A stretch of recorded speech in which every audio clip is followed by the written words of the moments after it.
जय श्री हरि विष्णु। दोस्तों, आपका मेरे चैनल में स्वागत है। आज हम आपके लिए सत्यनारायण भगवान की कथा लेकर आए हैं।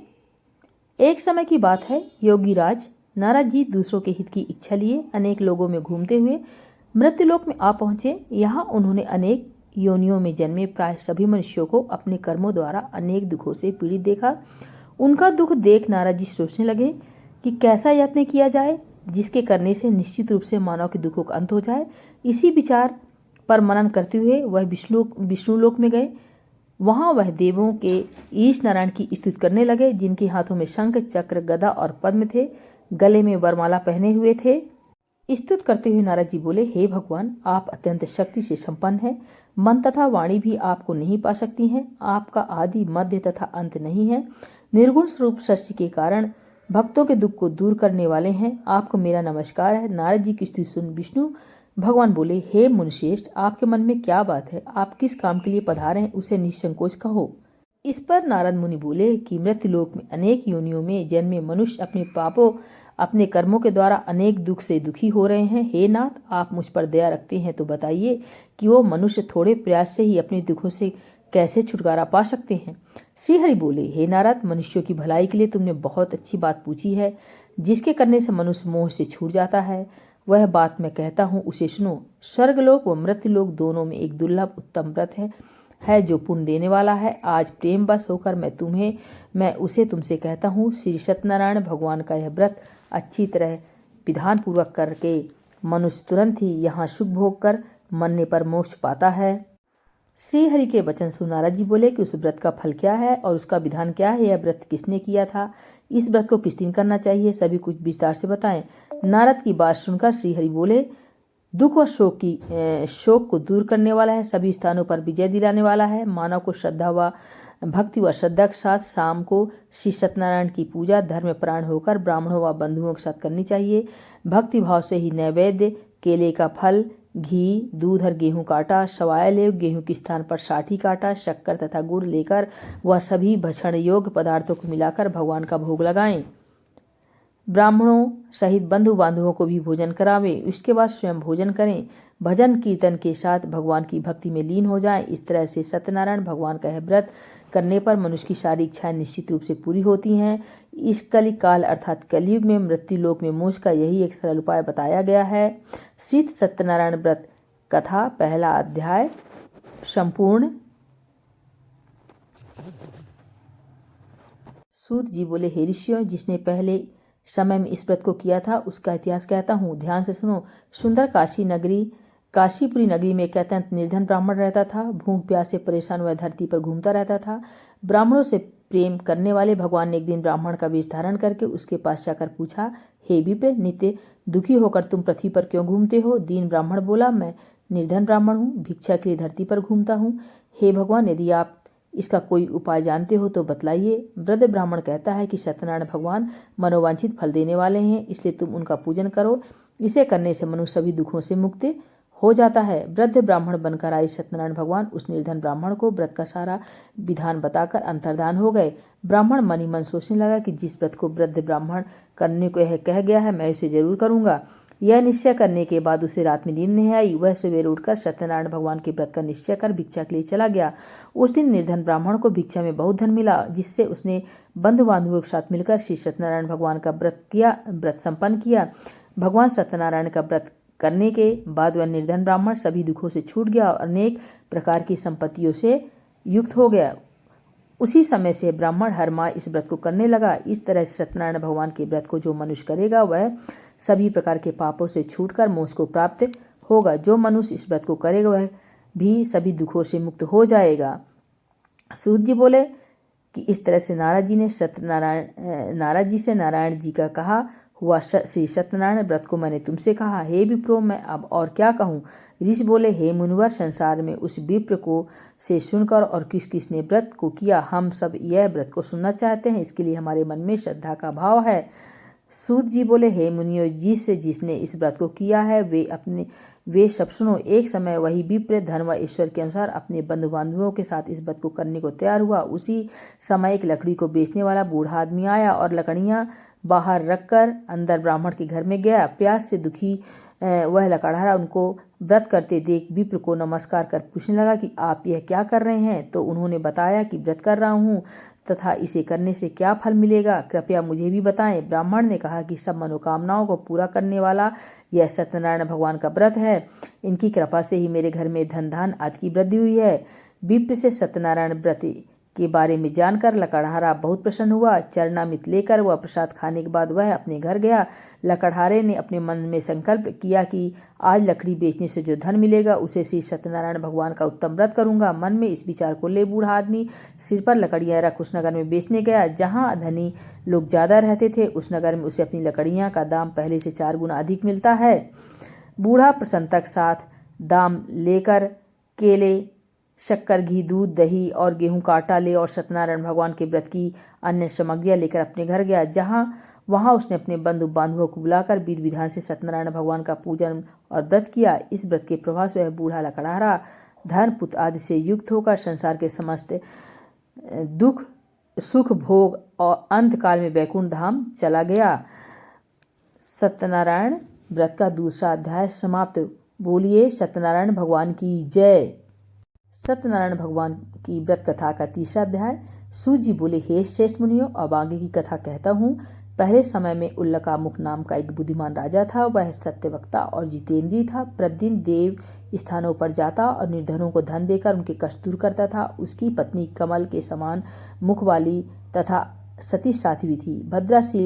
भद्राशिला नदी के तट पर उन दोनों ने श्री सत्यनारायण भगवान का व्रत किया। उसी समय साधु नाम का एक वैश्य आया।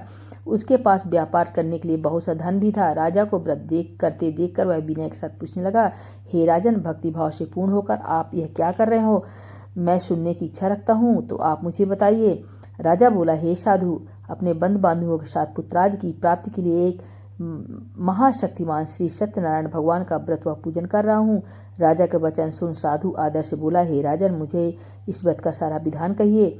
आपके कथनानुसार मैं भी इस व्रत को करूंगा। मेरी भी संतान नहीं है और इस व्रत को करने से निश्चित रूप से मुझे संतान की प्राप्ति होगी।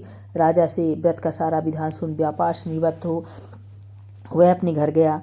साधु वैश्य ने अपनी पत्नी को संतान देने वाले इस व्रत का वर्णन कर सुनाया और कहा कि जब मेरी संतान होगी तब मैं इस व्रत को करूंगा। साधु ने इस तरह के वचन अपनी पत्नी लीलावती से कहे। एक दिन लीलावती पति के साथ आनंदित हो सांसारिक धर्म में प्रवृत्त होकर सत्यनारायण भगवान की कृपा से गर्भवती हो गई। 10वें महीने में उसके गर्भ से एक सुंदर कन्या ने जन्म लिया। दिनों दिन वह ऐसे बढ़ने लगी जैसे कि शुक्ल पक्ष का चंद्रमा बढ़ता है। माता पिता ने अपनी कन्या का नाम कलावती रखा। एक दिन लीलावती ने मीठे शब्दों में अपने पति को याद दिलाया कि आपने सत्यनारायण भगवान के जिस व्रत को करने का संकल्प किया था उसे करने का समय आ गया है। आप इस व्रत को करिए। साधु बोला कि हे विप्रे, इस व्रत को मैं उसके विवाह पर करूंगा। इस प्रकार अपनी पत्नी को आश्वासन देकर वह नगर को चला गया। कलावती पिता के घर में रह वृद्धि को प्राप्त हुई। साधु ने एक बार नगर में अपनी कन्या को सखियों के साथ देखा तो तुरंत ही दूत को बुलाया और कहा कि मेरी कन्या के योग्य वर दिखाओ। साधु की बात सुनकर दूत कंचन नगर में पहुंचा और वहां देखभाल कर लड़की के सुयोग्य वाणिक पुत्र को ले आया।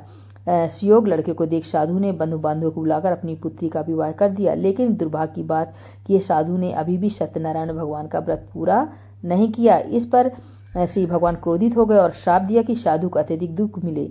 अपने कार्य में कुशल साधु बनिया जमाई को लेकर समुद्र के पास स्थित होकर रत्नाशारपुर नगर में गया।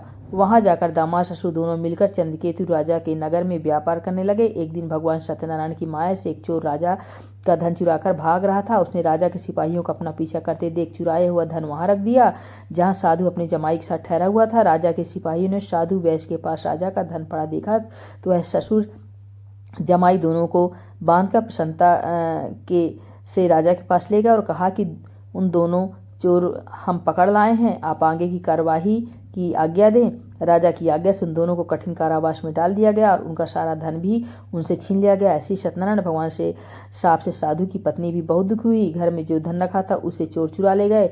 शारीरिक तथा मानसिक पीड़ा व भूख प्यास से अति दुखी हुई। अन्न की चिंता में कलावती के ब्राह्मण के घर गई। वहां उसने श्री सत्यनारायण भगवान का व्रत होते देखा, फिर कथा भी सुनी। वह प्रसाद ग्रहण कर वह रात को वापिस आई। माता ने कलावती से पूछा कि हे पुत्री, अब तुम कहाँ थी? तेरे मन में क्या है? कलावती ने अपनी माता से कहा, हे माता, मैंने एक ब्राह्मण के घर में श्री सत्यनारायण भगवान का व्रत देखा है। कन्या के वचन सुन लीलावती भगवान के पूजन की तैयारी करने लगी। लीलावती ने परिवार व बांधुओं सहित सत्यनारायण भगवान का पूजन किया और उनसे वर मांगा कि मेरे पति तथा जमाई शीघ्र घर आ जाएं। साथ ही यह भी प्रार्थना की कि हम सबका अपराध क्षमा करें। श्री सत्यनारायण भगवान इस व्रत से संतुष्ट हो गए और राजा चंद्रकेत को सपने में दर्शन दे कहा कि हे राजन, तुम उन दोनों वैश्यों को छोड़ दो और तुमने उनका जो धन लिया है उसे वापस कर दो। अगर ऐसा नहीं किया तो मैं तुम्हारा धन, राज्य व संतान सभी को नष्ट कर दूंगा। राजा को सब कहकर वह अंतर्धान हो गए। प्रातःकाल सभा में राजा ने अपना सपना सुनाया। फिर बोले कि वाणिक पुत्रों को कैद से मुक्त कर सभा में लाओ। दोनों ने आते ही राजा को प्रणाम किया। राजा मीठी वाणी में बोला, हे महान भावो, भागवश ऐसी कठिन दुख तुम्हें प्राप्त हुआ है, लेकिन अब तुम्हें कोई भय नहीं है। ऐसा कह राजा ने उन दोनों को नए वस्त्र आभूषण भी पहनाया और जितना धन उनका लिया था उससे दुगना धन वापस कर दिया। दोनों वैश्य अपने घर को चल दिए। श्री सत्यनारायण भगवान का 30वां अध्याय संपूर्ण। बोलिए सत्यनारायण भगवान की जय। सत्यनारायण भगवान व्रत का 4था अध्याय। सूत जी बोले, वैश्य ने मंगल आचार कर अपनी यात्रा आरंभ की और अपने नगर की ओर चल दिए। उनके थोड़ी दूर जाने पर एक दंडी वेशधारी श्री सत्यनारायण ने उनसे पूछा, हे साधु, तेरी नाव में क्या है? वणिक हंसता हुआ बोला, हे दंडी, आप क्यों पूछते हो? क्या धन लेने की इच्छा है? मेरी नाव में तो बेल व पत्ते भरे हुए हैं। वैश्य के कठोर वचन सुन भगवान बोले, तुम्हारा वचन सत्य हो। दंडी ऐसे वचन कह वहां से दूर चले गए। कुछ दूर जाकर समुद्र के किनारे बैठ गए। दंडी के जाने के बाद साधु वैश्य नृत्य किया के पश्चात नाव को ऊंची उठते देखकर अचंभा माना और नाव में बेल पत्ते आदि देखकर वह मूर्छित हो जमीन पर गिर पड़ा। मूर्छा खुलने पर वह अत्यंत शोक में डूब गया तथा उसका दामाद बोला कि आप शोक न मनाए, यह दंडी का शाप है, इसलिए हमें उनकी शरण में जाना चाहिए, तभी हमारी मनोकामना पूरी होगी। दामाद की बात सुनकर वह दंडी के पास पहुंचा और अत्यधिक भक्तिभाव नमस्कार करके बोला, मैंने आपसे जो असत्य वचन कहे थे उनके लिए मुझे क्षमा दें। ऐसा कहकर महान शोकातुर हो रोने लगा। तब दंडी भगवान बोले, हे वणिक पुत्र, मेरी आज्ञा से बार बार तुम्हें दुख प्राप्त हुआ है, तू मेरी पूजा से विमुख हुआ। साधु बोला, हे भगवान, आपकी माया से ब्रह्मा आदि देवता भी आपके रूप को नहीं जानते, तब मैं अज्ञानी कैसे जान सकता हूँ? आप प्रसन्न होइए, अब मैं सामर्थ्य के अनुसार आपकी पूजा करूंगा। मेरी रक्षा करो और पहले के समान नौका में धन भर दो।